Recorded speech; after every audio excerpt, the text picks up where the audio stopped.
इस फैक्ट्री का सौदा आपकी बेटी की खुशियों पर हुआ। मोहब्बत के जवाब में एतबार ही तो मांगा था।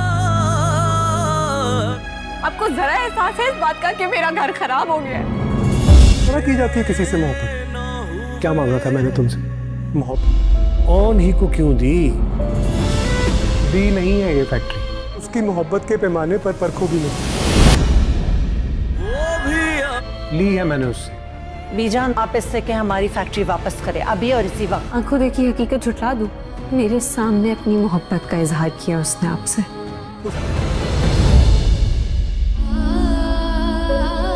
आयला को यही लग रहा है कि ऑन को रमला ने अपनी फैक्ट्री दे दी है और ऑन अब उसके साथ शादी कर लेगा। उसका तो घर ही बर्बाद हो जाएगा। अब जबकि वो उसे ऑन अच्छा लगने लगा है, वो ऑन से मोहब्बत करने लगी है, तो उसकी ज़िंदगी में एक दफ़ा फिर रुकावटें आना शुरू हो चुकी हैं। शामी पर एतबार करके जो गलती उसने की थी, अब ऑन पर एतबार करके उसे लगता है ये गलती शायद वो दूसरी मरतबा कर चुकी है। दूसरी तरफ फारूक और आरफा को लगता है कि ऑन को ये फैक्ट्री उन्हें वापस कर देनी चाहिए, मगर ऑन ये फैक्ट्री उन्हें वापस नहीं करेगा क्योंकि ऑन ने ये फैक्ट्री खरीदी है। बी जान के सामने फैसला होगा और बी जान भी यही फैसला करेंगी कि ऑन इस फैक्ट्री का मालिक है।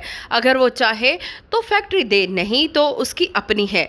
लेकिन रमला यहाँ पर चीखो पुकार करना शुरू कर देगी कि उसने ये फैक्ट्री बेची ही नहीं बल्कि उसने ऑन को वैसे ही दे दी है क्योंकि ऑन ने उससे वादा किया था कि वो उससे शादी करेगा।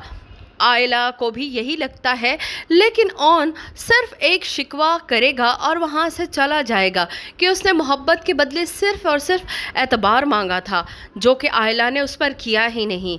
वो बारहा आयला को कह चुका था, लेकिन आयला को शायद उसकी कोई भी बात अब समझ में ही नहीं आती।